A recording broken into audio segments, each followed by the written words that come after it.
why don't you identify your question and I'll come back to you.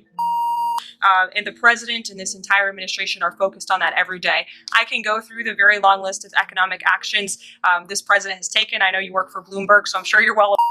Some of those cabinet members were caught off guard by the email. Nobody was caught off guard.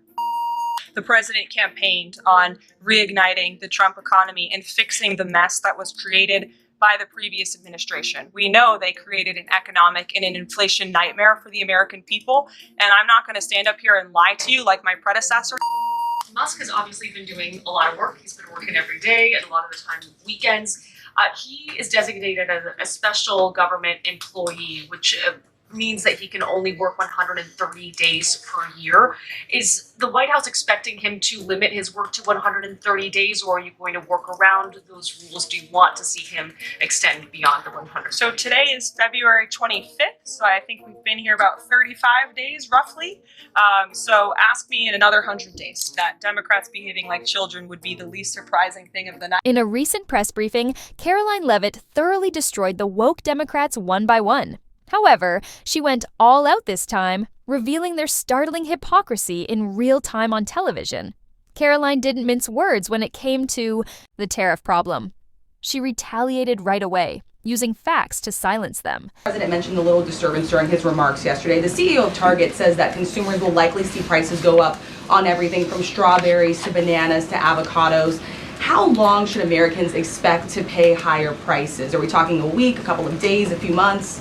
Again, I don't have a crystal ball, but what I can assure the American people is that this president and this administration is doing everything they can. And I would remind you and everybody else in this room that it's because of the previous administration's economic policies that Americans were left with record high inflation. Inflation throughout Joe Biden's entire 48 months in office was at or above 3%. It hit record highs, as you know. And there's a whole list of what the Biden economic disaster this president was left to clean up. It's been a month, but he's working hard every single day to do just that. Follow up on the carve out. Sorry to cut you off there. The U.S. imported $43 million worth of eggs from Canada. I know you mentioned some of the exemptions when it comes to automakers. Will there be any other carve-outs, including for eggs? We know prices are soaring for Americans. My confusion never goes away. Why do these reporters enter the room with such irate, fixated expressions, as if they are determined to destroy Karoline Leavitt? Naturally, they always try to discredit the right while framing their inquiries to support woke liberals. Watch. Karoline's amazing reaction, though. She doesn't only respond. Their stupidity is thrown back in their faces by her. Is open to hearing about additional exemptions. He always has open dialogue, and he'll always do, what's right, what he believes is right for the American people. But again, as for the egg crisis in this country, the president is wholeheartedly committed to ensuring we're increasing our egg supply, and we're also bringing down cost. And Secretary Rollins has been all over this issue. She comes from an agricultural background and family. That's why she's leading that very important department. She wrote an amazing op-ed in the Wall Street Journal. She's been all over the media talking about her plan. She has a real plan. The president endorses it. And he even, gave her an off-the-prompter shout-out last night to say, Brooke, I'm counting on you. It's an important issue. And this White House is working with Secretary of Agriculture every single day. How is it that Karoline always has the ideal response to silence these woke libtards? It's very incredible.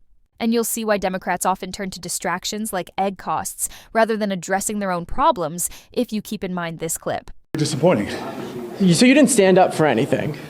The president got before the American people, didn't talk about how he could drive down grocery prices. You see, they're constantly fixated on rising prices, as if that were their only concern. Furthermore, the price of eggs isn't a major concern for anyone at the moment. Of course, more than one senator is promoting this absurdity. The identical problem has to be raised by another woke reporter. The president campaigned on reigniting the Trump economy and fixing the mess that was created by the previous administration. We know they created an economic and an inflation nightmare for the American people, and I'm not going to stand up here and lie to you like my predecessor did about the state of our economy. We understand there are people that are hurting, and this administration is wholeheartedly committed to ensure ensuring that those individuals see relief in price reductions, in tax cuts, and in less regulations that are burdensome on their household and their businesses. And the president and this entire administration are focused on that every day. I can go through the very long list of economic actions this president has taken. I know you work for Bloomberg, so I'm sure you're well aware of them, but I can assure the American people that the president is very much focused on bringing down the cost of living crisis in this country that was created by the previous administration. Using someone's own words against them is the perfect way to shut them down. This is the reason I adore Karoline Leavitt. She talks confidently because she knows that these woke reporters are only trying to embarrass and stir up more trouble, not to help people. Karoline doesn't just sit back and remain modest, though, when that occurs, like she did to this woke reporter. She retaliates and destroys them. From the president and his cabinet, where they're on campus tomorrow. I hope you guys are excited. So some of those cabinet members were caught off guard by the email. Nobody was caught off guard.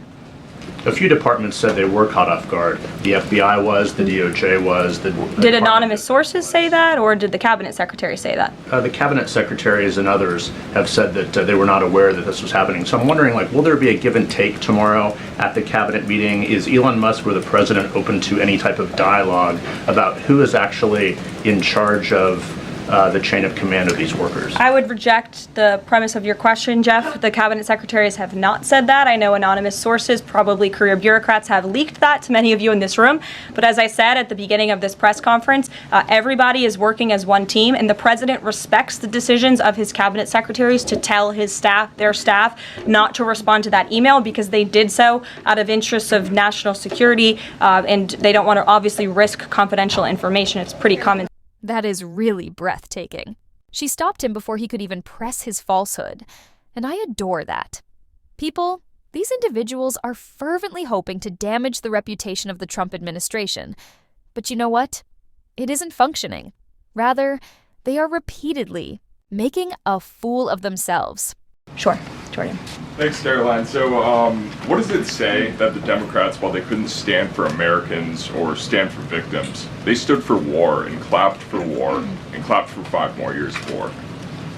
Yeah, the president addressed that last night, I think, when he called out Senator Elizabeth Warren and said that, again, as I said in my opening speech, very telling that the Democrats refused to clap for American people and American interests and American priorities, but they did clap for the country of Ukraine, which, by the way, the president's working very hard to end that war. So Democrats should be applauding him for actually doing something. Common Reason operates precisely like this. The message is very clear if you look at how the wokies simply sat there without praising anything that Trump has done for America. There is no assistance from these wokies. They are making a concerted effort to demolish America. Take a look at how Caitlin Collins totally disgraced MSNBC Plus before we get to her. You've spoken recently about how what happened in the Oval Office last week gave Americans an inside look into behind-the-scenes discussions with Zelensky. Is this how he treated Joe Biden and just treated him disrespectfully and received billions of dollars? Well, it's a very interesting question. I don't know if anybody in here asked my predecessor who stood at this podium about that, but there was a report from NBC News that President Biden also got increasingly frustrated with President Zelensky when he was handing out blank checks and President Zelensky kept asking for more. Joe Biden was quite frustrated with that. So again, as I've said repeatedly, Friday revealed the frustrations that this administration has had in closed-door negotiations with the Ukrainians. However, President Zelensky did put out a statement yesterday, which we believe is a positive step forward, and National Security Advisor Mike Waltz has been talking to his Ukrainian counterparts, and so we're in the midst of this. That's fantastic, because these wokies haven't even admitted their mistakes during the last 4 years.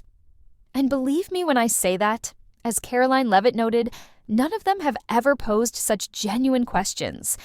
However, no one at the time had the courage to provide an honest response, even when they did inquire. And lastly, take a peek at who recently arrived. Collins, Caitlin.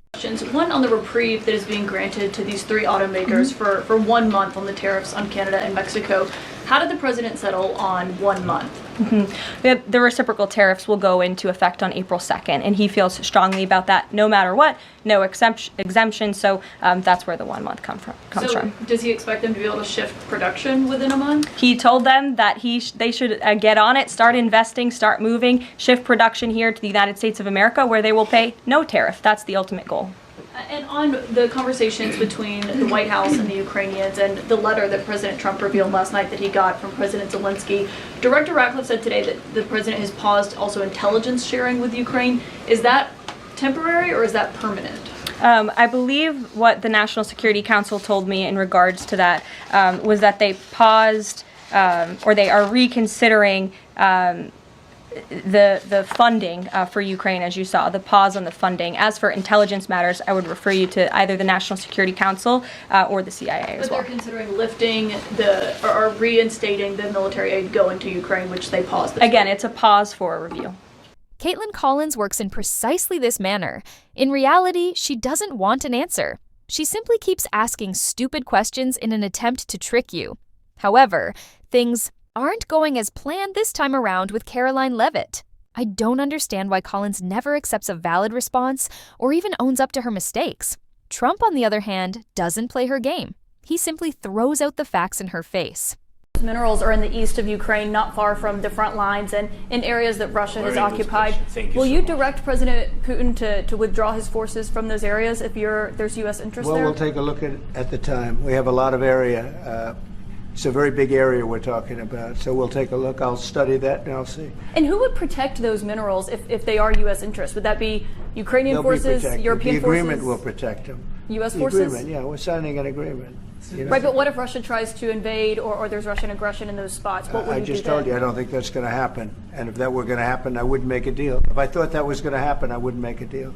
Some people may wonder why. You know, they ought to focus on CNN on survival, not asking me these ridiculous questions. Why you have confidence that Putin won't violate the deal? Focus on surviving, because CNN's got such low ratings. I don't think they're going to survive. People will ask why you have confidence Putin won't violate the deal. Yes, CNN and MSNBC Plus should start paying attention to their numbers because they will suffer greatly if they continue in this direction. To be honest, watching these movies is sufficient to witness the enormous degradation taking place in front of them. He's obviously been doing a lot of work. He's been working every day and a lot of the time weekends. He is designated as a special government employee, which means that he can only work 130 days per year. Is the White House expecting him to limit his work to 130 days, or are you going to work around those rules? Do you want to see him extend beyond the 130 So today is February 25th, so I think we've been here about 35 days roughly. So ask me in another 100 days.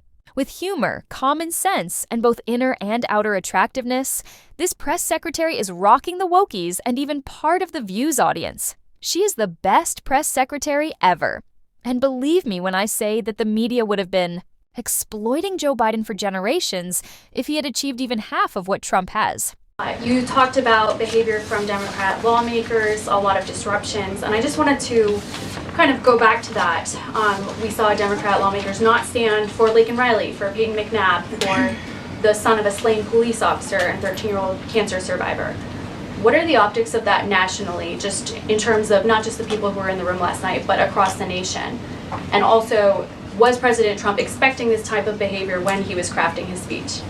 So I gave a quote to one of the media outlets in this room yesterday that Democrats behaving like children would be the least surprising thing of the night. And unfortunately, that quote did turn out to be true. I think the president and everyone, frankly, was surprised by the Democrats refusing to stand for not the president's policies, because frankly, we expected that, but for the everyday Americans who President Trump was shining a light on their stories. Mark Fogel, for instance, an American school teacher who was detained by the Russians. President Trump freed him. If Joe Biden had done that, they all would have been on their feet, but because of it came from President Trump, they weren't. So we think it's very sad, but we're very proud of the president today, and the American people are the people that this president cares about most, and the reviews are in, and everybody loved his speech. Ignore the Democrats. Their only concern is the rising cost of avocados and dairy products. What else? Not their issue. What would make saving lives important to them? Why should they be concerned about illegal immigrants entering our nation? No, they don't. They are just interested in using government funds to line their own pockets while feigning support for you. Before I end the video, I want to show you this clip. You need to see it. Thanks for watching. That's right, that mother steals. He's a thief. Yeah, Elon. He's a thief. You know what he did? He took my grandfather's Social Security checks away from him. Could you fucking believe that shit? The man depends on it, okay? He can't do nothing for himself, my grandfather.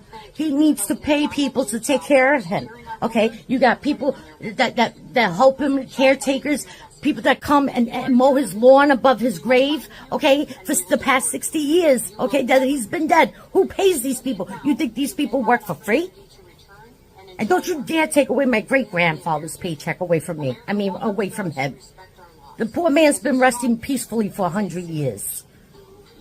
Thieves.